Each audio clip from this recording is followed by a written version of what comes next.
قتل ہو جانے کو بھی تیار ہو جانا چاہیے. مطلب اس طریقے سے اطاعت و فرما برداری کا مظاہرہ کرنا چاہیے. یہاں تک گزشتہ کے درس میں ہم نے پڑھا تھا. اب آگے گفتگو آگے جاری ہے. تاب مان جانت خنداں تا ابد، تاب مانت جانت خنداں تا ابد، ہم چو جانے پاک احمد با احد. اور اس طرح کرنے سے ہی تیری روح ہمیشہ خوش رہتی ہے. یہی وہ عمل ہے جو تیری روح کو خوش کر سکتا ہے. جس طرح کہ احمد احد کے ساتھ، یعنی جس طرح کہ احمد مجتبیٰ صلی اللہ علیہ وسلم کی روح اللہ پاک کے ساتھ خوش ہے، وہ ربط اور وہ تعلق ہونا چاہیے کہ جو حکم ملے اس کو پورا کرے.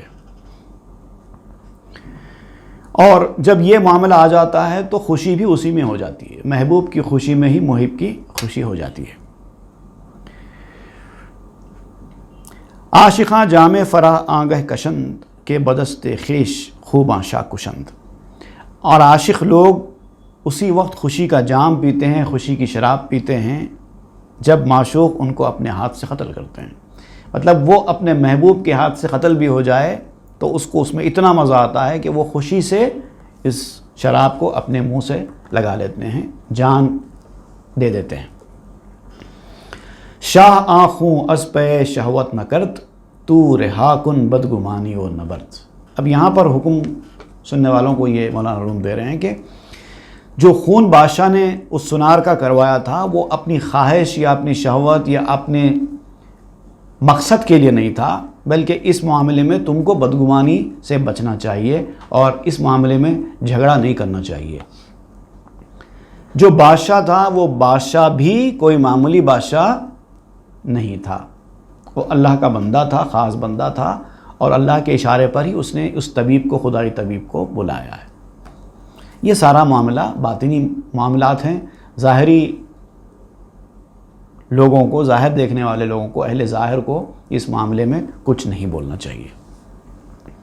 تو گما کر دی کہ کر دالودگی، در صفا غشق کے حلت پالودگی.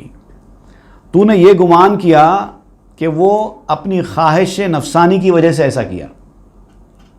تم یہ سمجھتے ہو کہ اس نے، بادشاہ نے، وہ کنیز کی محبت میں سنار کو قتل کروایا.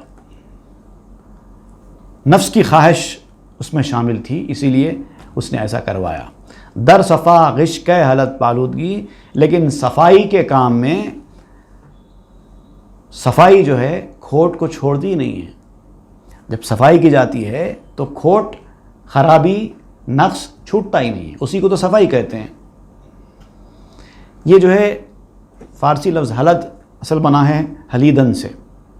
حلیدن ایک مصدر ہے، اس کا جو ہے اس کو حاصل مصدر کہتے ہیں. حلت، کہ حلت کب چھوڑتا ہے. غش، در صفا غش کہ حلت. غش کہتے ہیں کھوٹ. کھوٹ کو کب چھوڑتا ہے؟ تو جب صفائی ہوتی ہے تو پوری خرابیاں، نقص اور جتنی اس کی جو ہے گندگیاں ہوتی ہیں وہ صاف ہو جاتی ہیں. اسی کو تو صفائی کہتے ہیں. تو یہ کام صفائی کے لیے کیا جا رہا سو کام ہے، تو اس کے اندر غلطی کہاں سے رہ سکتی ہے؟ بہر آنستی ریاضت میں جفا، تاب عارت کورا از نخرا جفا. یہ محنت اور مشقت تو ساری کی ساری اس لیے ہے کہ بھٹی چاندی سے میل کو نکال دے. ایک چیز کو، سونا چاندی کو جب بھٹی میں ڈالتے ہیں صاف کرنے کے لیے، تو وہ بھٹی جو سونے چاندی کو جلانے کا کام کرتی ہے، تو اصل میں سونے چاندی کو جلانا مقصد نہیں ہوتا، بلکہ اس کو میل کو نکال دینا مقصد ہوتا ہے. ایک خاص قسم کا میل ہوتا ہے جفا، جو سونے چاندی پر چڑھ جاتا ہے، تو اس کو نکالنے کے لیے سنار اس کو بھٹی میں ڈالتا ہے. تو یہ بھی وہی پروسیس ہوتا ہے. کبھی کبھار کسی چیز کو نکھارنے کے لیے، اس کو شائن کو بڑھانے کے لیے، اس کا میل کچیل دور کرنے کے لیے اس کو بھٹی میں ڈالا جاتا ہے. میں نے بھی ایک شعر میں اس کو بیان کیا تھا کہ خدا ہی جانے کہ مجھ کو بھٹی میں کیوں وہ آخر تپا رہے ہیں. خدا ہی جانے کہ مجھ کو بھٹی میں کیوں وہ آخر تپا رہے ہیں. پر اتنا تو جانتا ہوں مجھ کو وہ کچھ نہ کچھ تو بنا رہے ہیں. کچھ بنانے کے لیے ہی، میل کچیل صاف کرنے کے لیے ہی بھٹی میں ڈالا جاتا ہے. بہر آنست امتحان نیک و بد، تا بجوشت بر سرارت زرز بد۔ یہ کھوٹے اور کھرے کا امتحان اسی لیے تو ہے، امتحان ہوتا ہی اسی لیے ہے کہ دیکھا جائے کہ کون کس لیول کا ہے، ورنہ امتحان کا مطلب ہی کیا ہے؟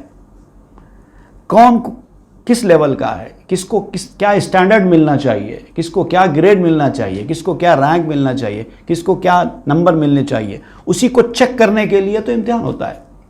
تا بجوشت بر سرارت زرز بد، تاکہ یہ جو بھٹی ہے یہ جوش میں آئے اور سونا کھرا ہو جائے، وہ میل اوپر سے اس کے نکل جائے، یہی تو مقصد ہوتا ہے۔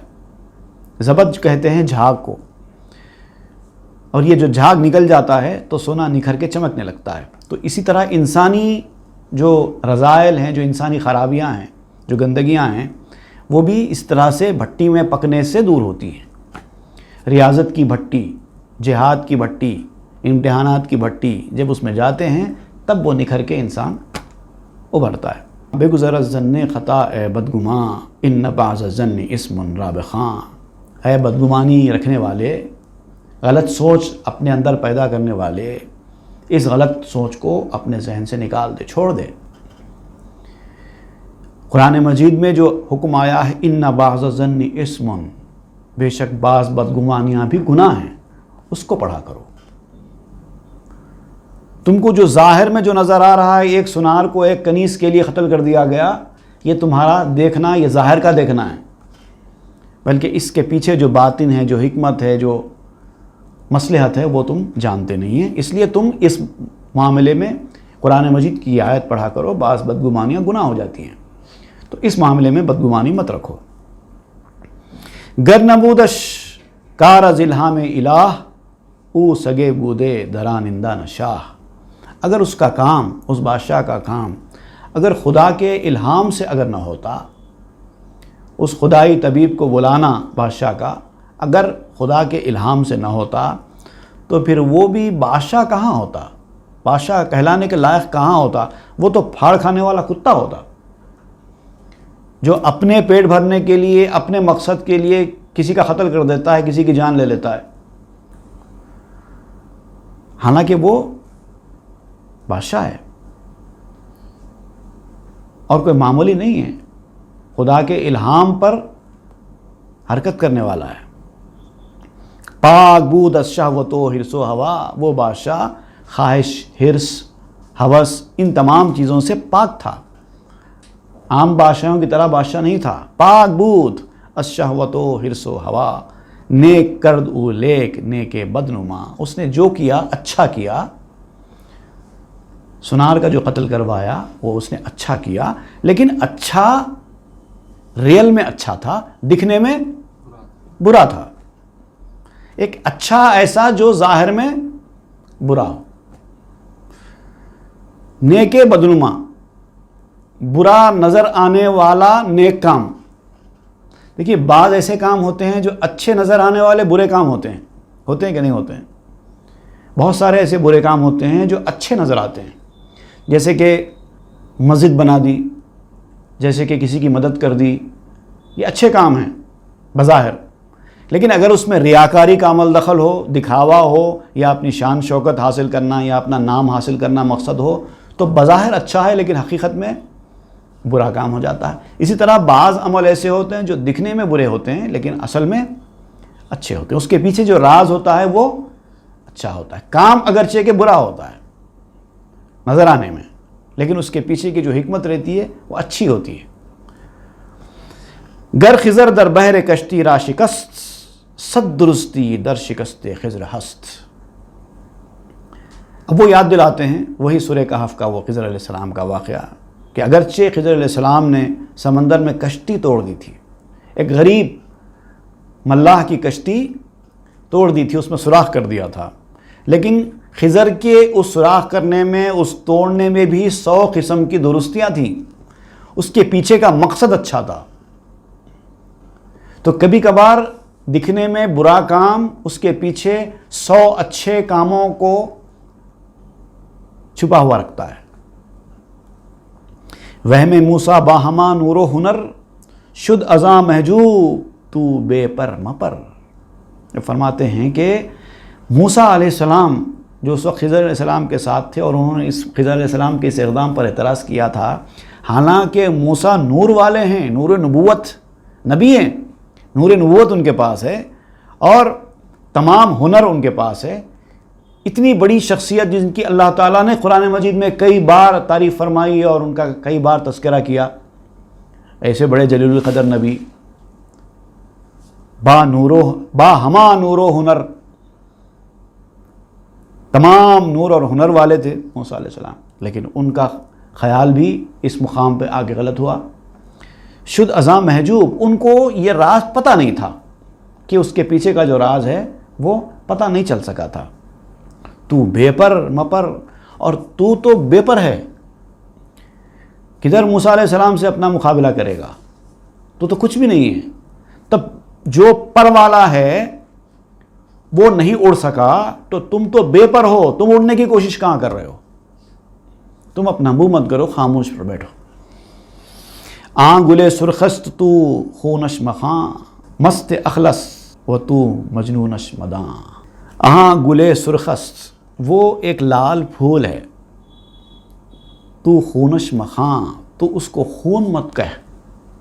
جیسے کوئی ریڈ روز ہوتا ہے نا، اس کی لالی کو دیکھ کر کوئی خون تو نہیں بول دیتا، حالانکہ اس کا رنگ بھی خون کے رنگ کی طرح ہے. کوئی یہ نہ کہہ دے کہ اس پھول کو کسی نے خون سے رنگ دیا ہے، حالانکہ خون نہیں ہے وہ. تو اس کو خون مت کہو. مست اخلص تو مجنونش مداں، اور جو عقل سے مست ہو گیا ہے، جو مستی کے عالم میں چلا گیا ہے، تو ظاہر بات ہے جب مستی شدت کی ہوتی ہے تو انسان کی عقل کام نہیں کرتی. تو جو مستی کے اس کیفیت میں چلا جائے کہ اس کی عقل کام نہ کرتی ہو تو اس کو دیوانہ مت سمجھ لیا کرو. ضروری نہیں ہے کہ جو مست ہو وہ دیوانہ بھی ہو، مستی عارضی ہوتی ہے، یا پھر وہ ایک مستی الگ مستی ہوتی ہے، اس کو دیوانہ نہیں کہا جا سکتا.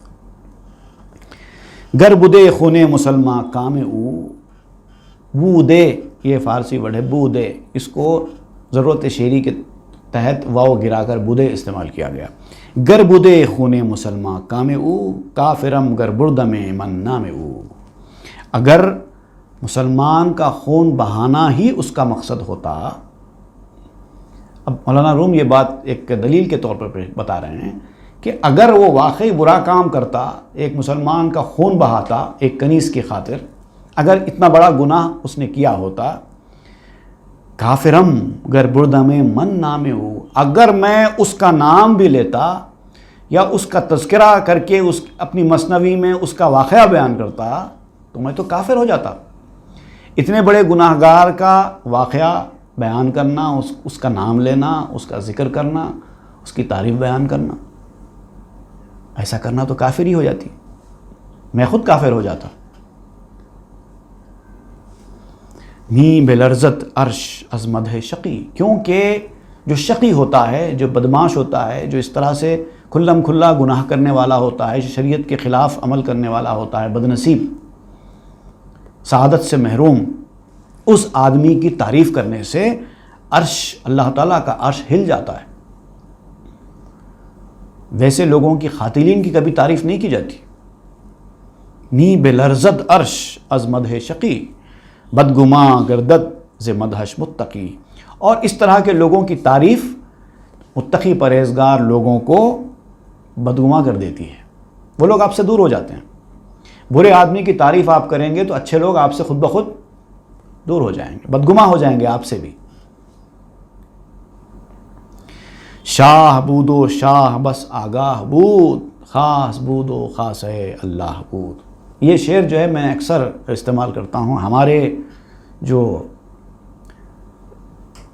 خانقاہ کے جو بانی ہیں حضرت شاہ، ان کی تعریف میں. حالانکہ یہ اس مثنوی میں اس بادشاہ کی بارے میں یہ شعر آیا ہے، لیکن میں اس کو تھوڑا سا ترمیم کے بعد حضرت شاہ کی تعریف میں بیان کرتا ہوں.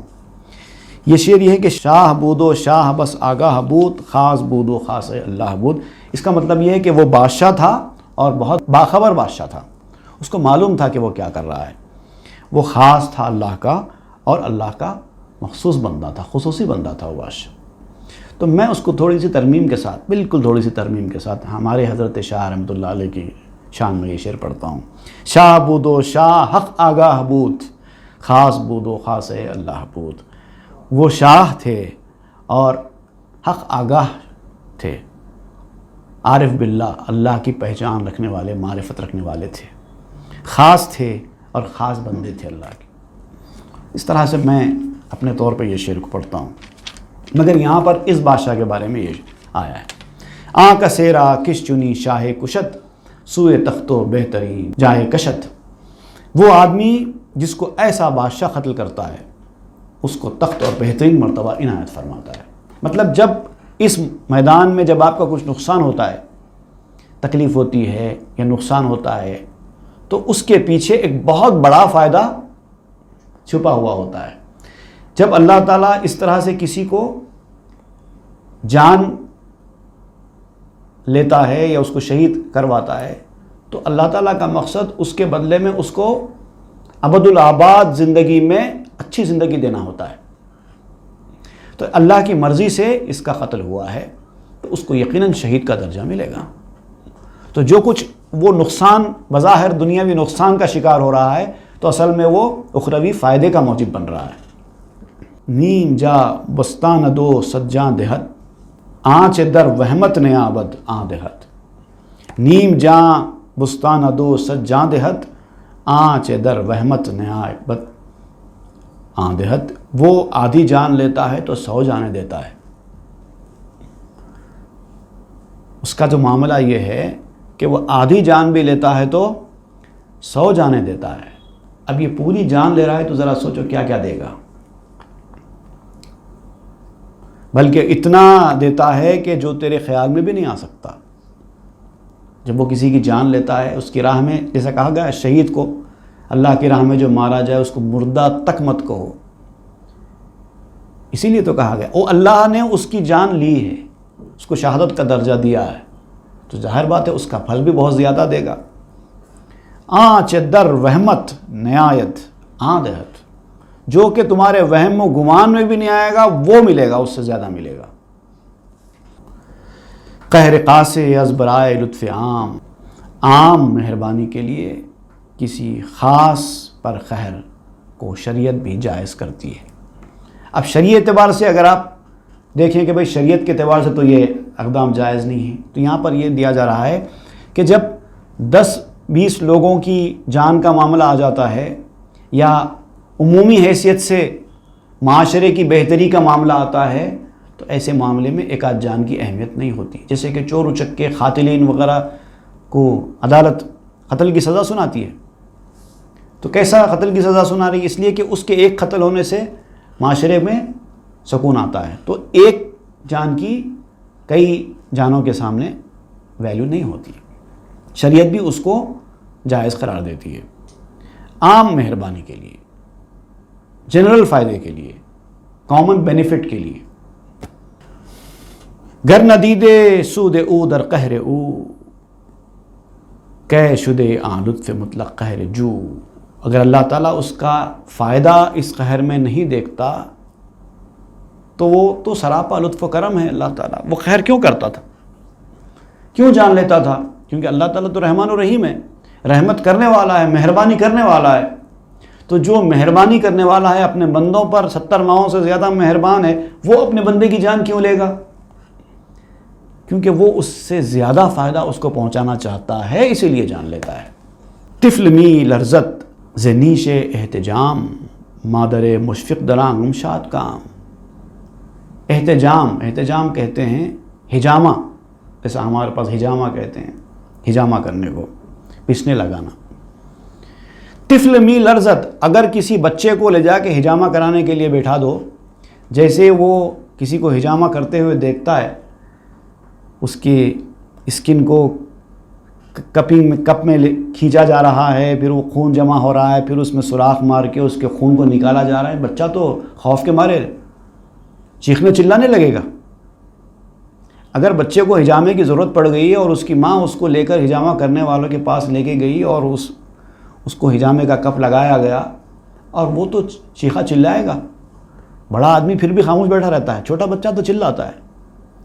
تو جیسے بچہ ہجامہ کرنے سے تکلیف ہوتی ہے تو لرزتا ہے، تکلیف پر روتا ہے، لیکن اس کی مہربان ماں، اس کو چاہنے والی ماں اس کے سامنے بیٹھتی ہے، لیکن وہ پریشان نہیں ہوتی، بلکہ وہ تو خوش ہوتی ہے، چلو میرے بچے کا علاج ہو رہا ہے۔ ادھر بچے کو تکلیف ہو رہی ہے، بچہ رو رہا ہے، مگر ماں کو کوئی تکلیف نہیں ہو رہی ہے، حالانکہ اس کی تکلیف سے اس کو تکلیف ہونا چاہیے، لیکن نہیں ہو رہی ہے، کیونکہ وہ جانتی ہے کہ میں بچے کے لیے اچھا کر رہی ہوں جو کر رہی ہوں۔ بچے کی عقل چونکہ ابھی پختہ نہیں ہے، اس لیے وہ سمجھتا ہے کہ میرے اوپر ظلم ہو رہا ہے، حالانکہ یہ ظلم نہیں ہے، بلکہ اس کی بیماری کو دور کیا جا رہا ہے۔ یہ مثال دے رہے ہیں،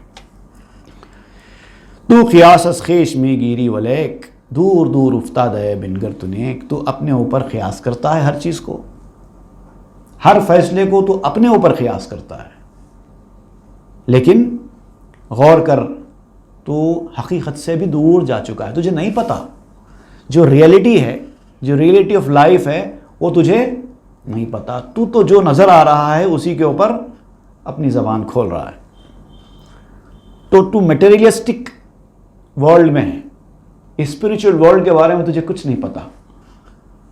اگر تجھے کچھ نہیں پتا ہے اور تو جینا چاہتا ہے اسی مادی دنیا میں، تو پھر روحانی دنیا کے بارے میں کچھ بول بھی نہیں، منہ بند کر اور خاموش رہے اپنی جگہ۔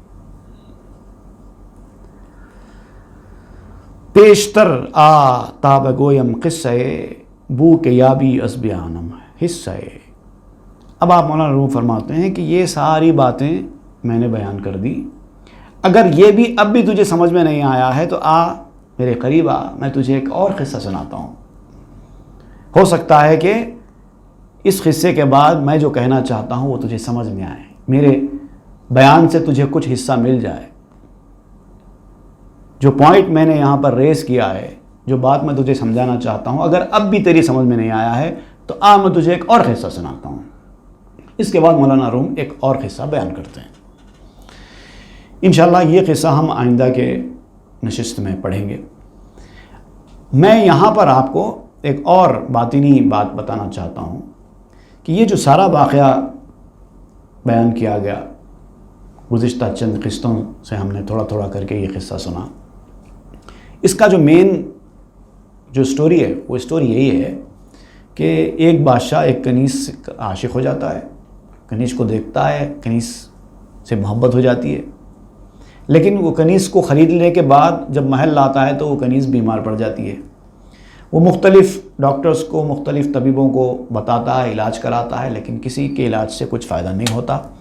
پھر جو اللہ کی بارگاہ میں سر جھکاتا، دعا کرتا ہے، تو اللہ تعالیٰ اس کو رہنمائی کرتے ہیں کہ فلاں طبیب ہے، اس کے پاس جاؤ، وہ تمہارا علاج کرے گا۔ پھر وہ طبیب کو اللہ تعالیٰ بھیجتے ہیں اس کے پاس، وہ طبیب آتا ہے، وہ آ کے کہتا ہے کہ میں پہلے اس کا جائزہ لوں گا، اس کنیز کا، اس سے کچھ سوالات کروں گا۔ میں بہت مختصر الفاظ میں یہ واقعہ یاد دلا رہا ہوں آپ کو، کیونکہ آپ اس سے پہلے سن چکے ہیں۔ مختلف سوالات کرتا ہے اور سوالات کے دوران اس کو پتہ چلتا ہے کہ یہ کنیز کی بیماری اصل میں کیا ہے۔ اب تک سارے طبیب علاج کرتے رہے، اس کو کوئی فائدہ نہیں ہوا، لیکن اس کا مرض کیا ہے؟ اس کا مرض یہ ہے کہ فلاں مقام پہ ایک سنار رہتا ہے، وہ سنار سے اس کو عشق ہو گیا ہے، تو جب تک وہ سنار کو ملے گی نہیں تب تک اس کی یہ بیماری دور ہوگی نہیں۔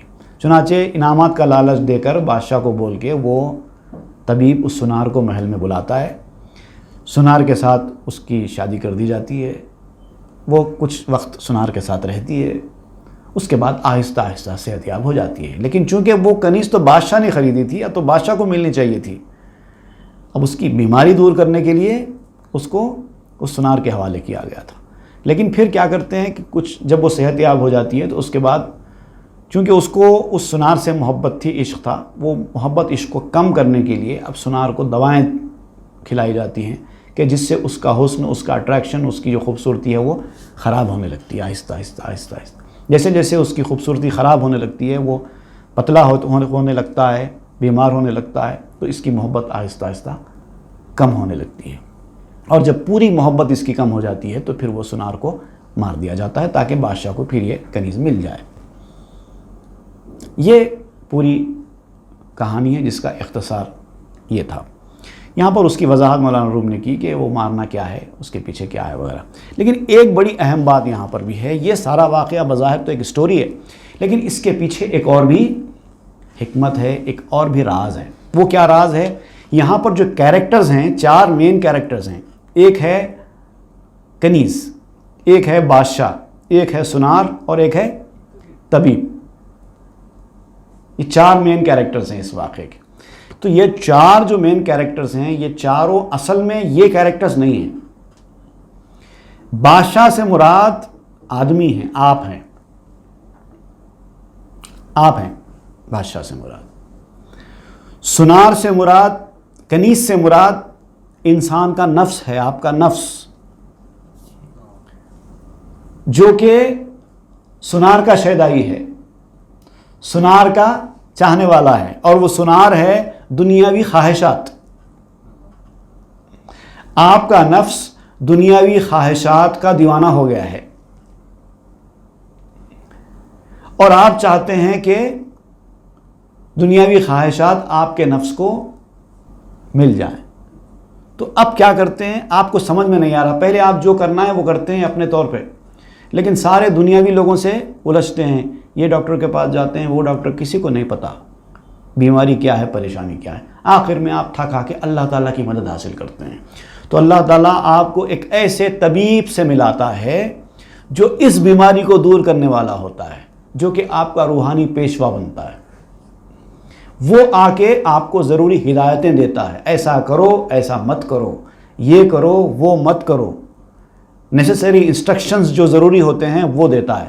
اب اس میں آپ کو بعض چیزیں سمجھ میں آتی ہیں، بعض چیزیں نہیں سمجھ میں آتی. آپ کا کام نہیں سمجھ میں آنے والی چیزوں کو بھی ایکسیپٹ کرنا ہے، جو بولے وہ سننا ہے، تاکہ آپ اپنا مقصد حاصل کر سکیں. ورنہ اعتراض کریں گے تو عمل ممکن نہیں ہوگا حسب الحکم. اب آپ کا کیا ہے مقصد؟ کہ وہ خواہشات ختم ہو جائیں. تو اور خواہشات ایک لخت ختم نہیں ہوتے، خواہشات کو آہستہ آہستہ کر کے مارنا پڑتا ہے. ایک ایک خواہش آہستہ آہستہ کر کے ماری جائے.